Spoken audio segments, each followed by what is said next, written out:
Welcome to the LC3 Family Talk podcast, where we take a deeper look at everything from recent sermons to current events, all through a biblical lens. You'll love the guests and stories you'll hear on LC3 Family Talk, where our goal is connection, community, and relationship with God and with one another. And now, here's your host and one of our pastors, David Pritchard. Well, hello and welcome to LC3 Family Talk. And we have a really special episode planned today. And so I'm really excited to be here with three friends of mine and three friends of yours as well. And so I'm going to let them introduce themselves, tell you a little bit about their connection to LC3, but also their connection to the military, because we're going to be talking a little bit about military deployments. And all three of these have some connection to the military. And so I'll let them share that. And so why don't we start with a face that many of you will recognize on my far right. Yeah, I'm Marc Gauthier, and I'm the pastor for adult discipleship and leadership development, and have been on staff at the church for about 5 years. Prior to that, I was in the Army for over 30 years, 26 of those as a chaplain. And my last assignment was actually the base chaplain at Joint Base Lewis McChord. Hi, everyone. I'm Michelle Kirk, and I am an Army spouse. My husband, Dennis, has been serving for 22 years. We've been married for 10. We have 4 young children, 8 down to 21 months old. We moved to Washington about 2 years ago, and we've been attending Lake City Community Church since then. I'm Deni Johnson, and Chris is my husband, and after 28 years, he retired from the Army. He is a contractor still here on JBLM, and we came to LC3 through Marc. We were stationed with him at one point, and so when we moved here about a year and a half ago, this was the first church we came to. Yay. Yay. And last. Well, we're glad that you came here, for sure. So we're talking about deployments, so I thought a good place to start is, what do we even mean when we say deployment? And maybe I'll pick on you, Marc, to lead us off on that. Yeah. Well, a deployment can mean a lot of different things. There's duration of time. It could be where you're going to, the level of threats, concern of all those types of things. It could be wartime. It could be for training. So it really does vary a whole lot in terms of that cycle. Often the size of the unit, the number of people that are going, is it a smaller unit or a large-scale unit? So it can mean a lot of things. Okay, well, good. So within all of that, I'd love to hear about your guys' first deployment. What was that like, or do you remember it? When was it? Tell me a little about that. My first deployment, it was actually during my first year of marriage. So that made it a little bit interesting. I joke that it was the easiest year of our marriage, but I did miss my husband. I have to ask you, did you know much about military life prior to being married? Yeah, in fact, I kind of feel like I was trained to be a military spouse. I was a college basketball coach for 5-6 years and had already moved around the country a handful of times on my own, learning how to navigate new communities and not knowing anyone and all the things that come with military life. And then I did work for the Army for about 5 years as a contractor. So I kind of already knew. That's good. So going into the deployment, it was that was a new part of military life for me that I hadn't had much experience with. But that first deployment, honestly, it was very different than the one we're in now. My spouse is currently deployed and has been gone for 6 months. And so we were talking earlier, there's a big difference between that first one and the one I'm living now, just because of situations. We have 4 differences on this one, right? Yes, I was pregnant during our first, or part of the first one, and this time I have 4 kids. So the demands are different, but on the plus side, my community is different here than my first. So I love hearing that. How about you?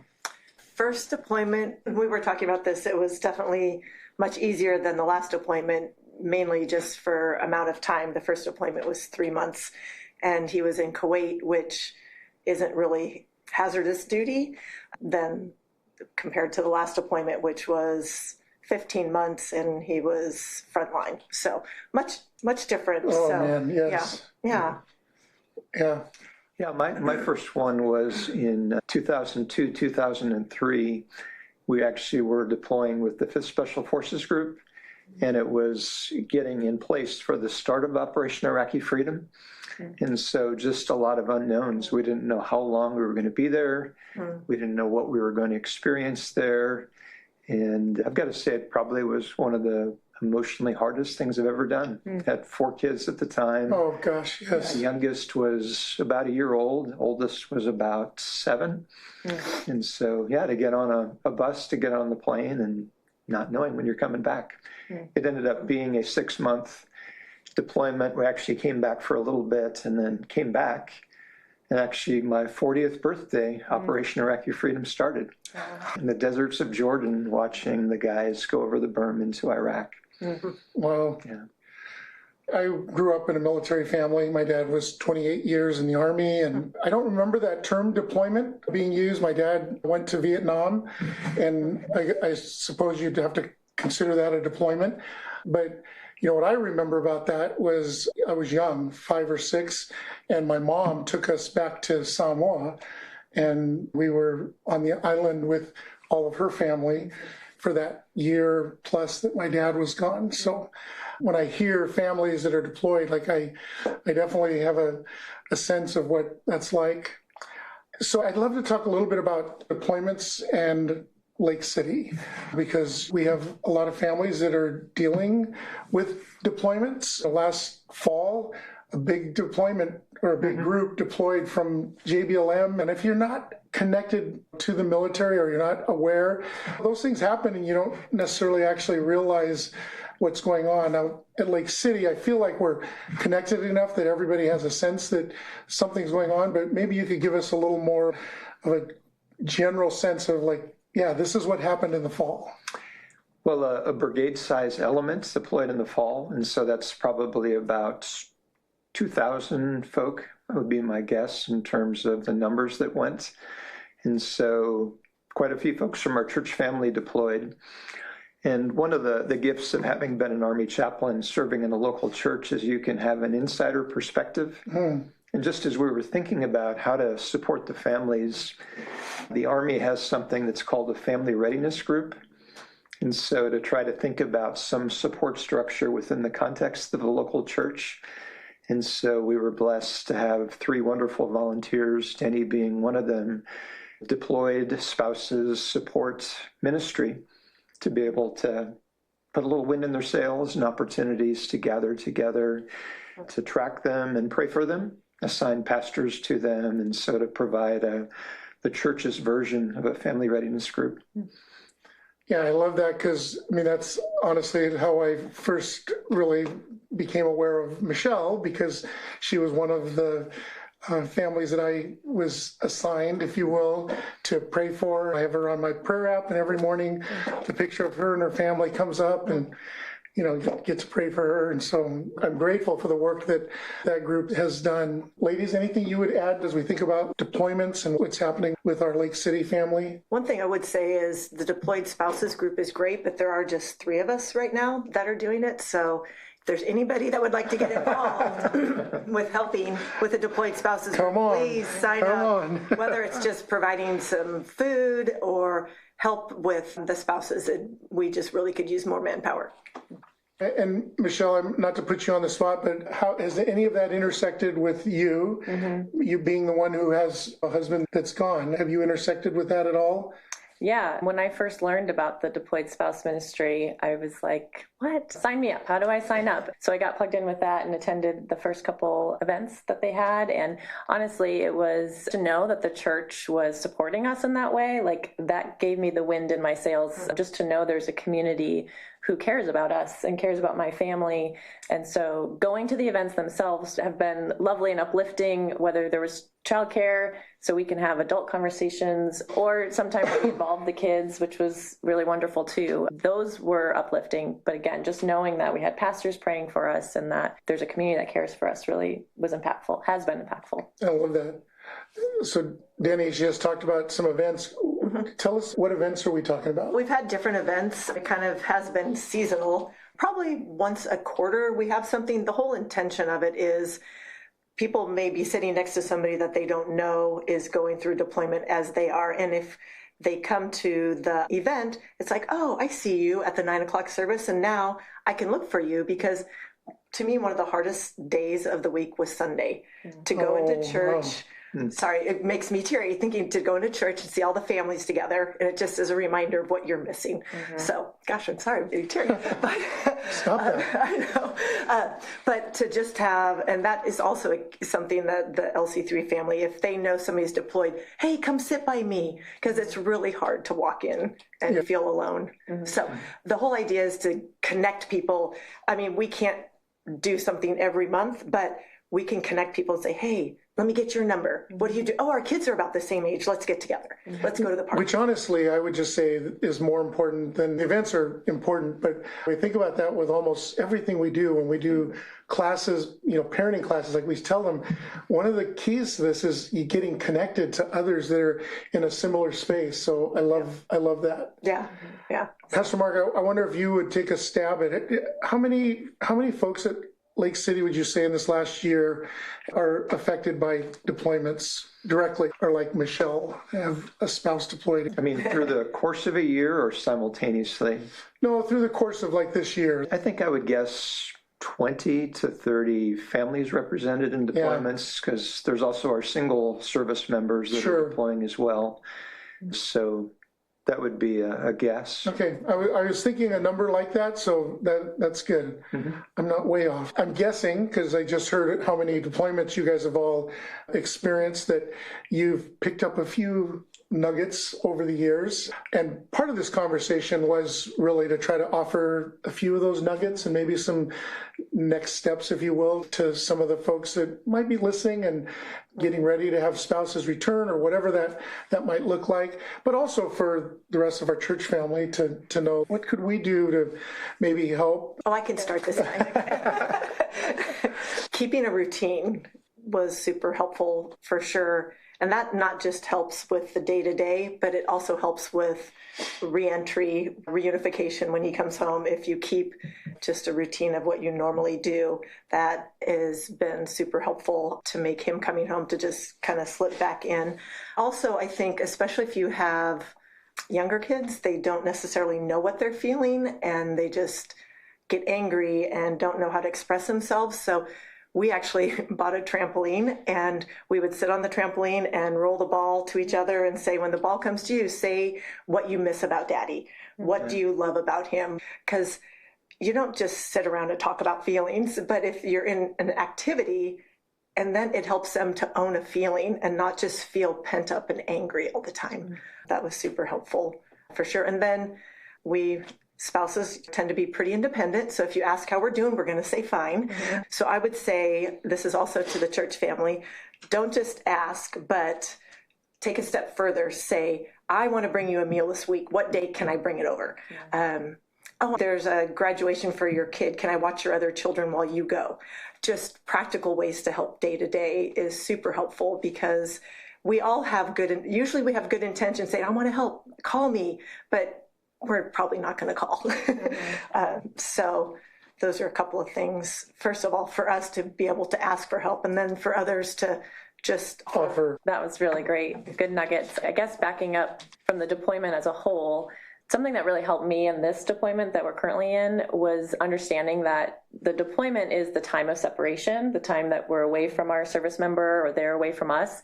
But the deployment, there's a whole cycle. There's a pre-deployment phase, a deployment phase when they're gone, and then the post-deployment life when there's that reintegration. They come home and we transition. And I guess for me, this deployment, it was helpful because during that pre-deployment, as my spouse, the soldier, the service member, was preparing professionally to go over and do the things, I was preparing myself and my family for that really challenging time. And so that would be my advice to other family members and spouses, is to use that pre-deployment time to find your community and build the community that you need. And I suppose to the church, just looking for those opportunities. Don't wait for the deployment to start, but if you can get ahead of it and during that pre-deployment start to bring people together. That was really helpful for me. It kind of gave me the strength, and it gave me the community to find that support during the challenging deployment. And then the post-deployment life, we're transitioning to the brigade as they come back in May, June timeframe. I think Deni gave some really great advice, but I think the only thing I would add is just to communicate expectations with your service member as a family, to really manage those expectations, because oftentimes what I expect of my spouse and what he expects of me and what we expect of our kids, they don't always align. So just to bring those out in the open, talk through things ahead of time. You know, one of the things I've appreciated about you, Michelle, watching you kind of from afar, is that you have 4 kids. And so it would be easy to use that as an excuse to not come to things that are happening at the church. And yet I've seen you at some of the parenting classes. I've seen you at events that have been here. And I know that has to take effort to do that. And yet it allows your community to come around you. So I've appreciated that about you. Well, I've appreciated the church for that, because I think I came to 3 services one weekend just because I needed a break. There you go. No, that's great. I have one other Yeah, thing. please. I would say that our kids will take their cue off of us as to if we're angry, if we're bitter, if we're resentful.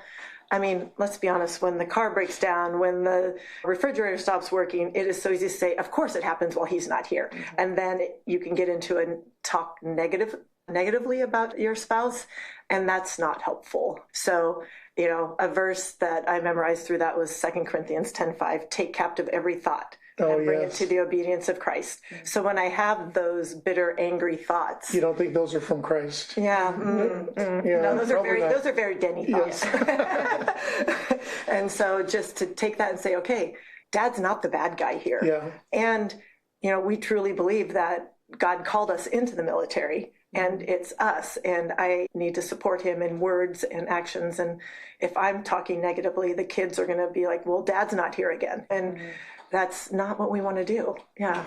I'd love to pitch in, David, as well. Yeah, I was going to say, you're on the other side of I love how Michelle phrased the 3 bites of the elephant: the pre-deployment, the deployment, the post-deployment. And so really try to think about intentional ways to leave with good momentum. Mm-hmm.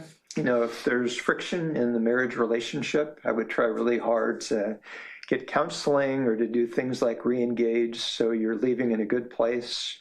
Try to plan a vacation with the family, you know, special dates with the kids just to connect, and then develop a communications plan so the expectations are similar, whether at home or deployed. Are there opportunities to connect with the kids? What are their love languages? And to see if there's ways to try to meet their love languages deployed. If it's quality time, that's a tough one. One of my kids, that was his love language. We actually played tic-tac-toe via email. I'd send an X, he'd send a no. It'd take us about a week to do that. And then also before you deploy, talk about what you'll do when you get back, because there's some positive energy, there's some excitement of what we're going to do. Also, to be mindful from the folks at home, what were the stressors? What went on during the deployment? Were there any difficult or traumatic events? Were there deaths? And to realize that the service member may need time to process, may need space to work through those things, and not to misread or misjudge all those pieces. I like to think of redeployment almost like a deep sea diver, that there are these stages of decompression, and to be able to give the time. After one deployment, I was feeling overwhelmed by attention-starved kids. And I wanted to let Kristen know, honey, I am not sad to be back. I'm excited, but I am like overloaded with stimulus. And so please don't misread my responses that are there. And then quality time with each when you get back, another vacation. Those are all things. Also, the wife or the spouse gets into a rhythm being the sole parenter. And so how's that transition plan when the deployed service member comes back? Don't immediately try to take control again, but the slow process of reintegrating the roles of parenting that are there. But intentionality, having a plan, communicating, is just really, really important to do those things. Yeah, I love that. Yeah. A few things that came to mind as you were speaking. One, I may regret saying this because I have no control over this, but the Malibu family camp, the design of that is for families that are recently deployed. Yeah. And so I know it fills, but I also know that sometimes they get people in late. And so I would throw it out there that if you're a family that's going to be coming off deployment, talk to me. We'll talk to Young Life and figure out if we can get your family in there. The other thing that, as you were talking, I was telling myself I want to make sure we mention is you both have husbands, and then you were the husband deployed. But I know there are some women that deploy and they have husbands here, and unfortunately I couldn't figure out who that person would be, but I do want to acknowledge that I know that exists. I don't know if we have any specific at Lake City right now, but I do know that exists. And if that's you, please know, we're certainly not oblivious to that. We would certainly want to help in that situation any way we can. We certainly run into the other far more often, and that tends to be the space that we step into the most. But trying to kind of start to wrap this thing up, I would love to just have you share a couple things. One is, if somebody is listening to this and maybe from Lake City, or maybe they're not from Lake City, but they're hearing this, they're going, I want support. I have no idea what you're talking about. Who do they contact? Yeah. Go to the Welcome Center and fill out a card and write Deployed Spouses Group, and we will get in contact with you. Okay. And then the second thing I would ask, and any of you can answer, is for the church family, if they're listening and they're saying, hi, I want to help, what do they do first? Or what can they do to be a part of helping, supporting? I would also say go to the Welcome Counter and on the Connect card and just write on there, support deployed spouses. Then we can put you on a list, and when we have our events, which are usually about quarterly or something, then we can contact you. And if it works, great. If it doesn't work to help out, that's fine also. But yeah, we want to be able to bless as many people that need our support. Many hands make light work. And it's okay if the answer to this is no, but with the deployments kind of coming off here in May, June, is what I understand. Is there anything coming up that needs some support? Well, we just met a couple of weeks ago before Easter and had like a spring tea. We'll have something towards the end of the summer. We just haven't planned that yet, but if you get on our list, you'll get the email. All right. So, that'd be great. Yeah. So I'll kind of let you guys sort of close. Any last words of wisdom or any last thoughts that you want to share? I'd say from a faith perspective, to have conversations of what would you like God to do in your life during this deployment? How would you like him to reveal himself to you? And that's a great question for the one deployed or the one at home, for the kids. And just that reminder, the beauty of serving in the military, when you get those orders, God has put you in that place.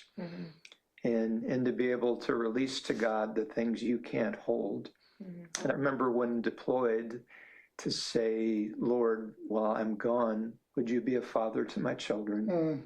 Would you be a husband to my wife? And fill in for them the things that I cannot do because I'm following this call. And then just to trust God to fill in the gaps that are there. It's really sweet to see how he does that sometimes. And yeah. I love that. Yeah, I would add to that the verse 1 Thessalonians 5:18, give thanks in all circumstances, for this is God's will for you in Christ Jesus.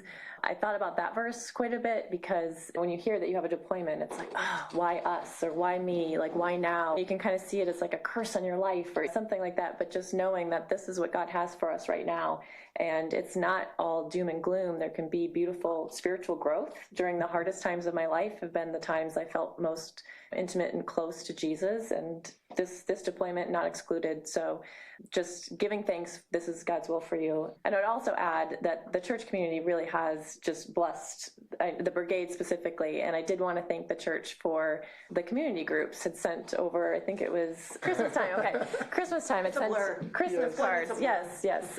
Christmas cards and Starbucks gift cards and things over to the service members, just little care packages. And I know my husband was a recipient of that. And it was just an act of love, and it's just the church going above and beyond. And so that was something I was thankful for too, that the church was loving on the service members on the deployment as well.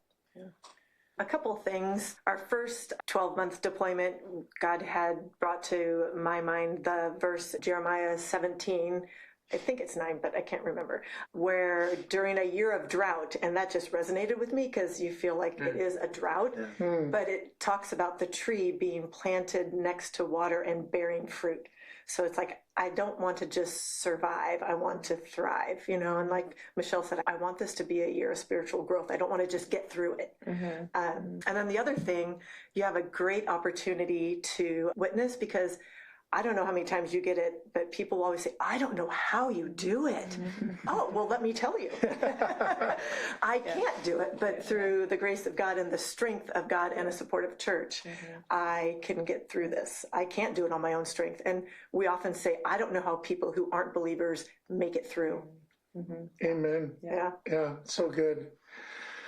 Well, a couple things. One, I would say thanks for being here. Appreciate that. But more than that, thanks for serving. I know we say that to the service member, but we also say that to the spouse. Double honor. It's the most underpaid job in the Army. We absolutely appreciate you and love you, and so grateful that we get to, at least for this season, have you a part of our church family. Grateful for all of you and all that you've done. So thanks for being here, and thanks for joining us. See you next time.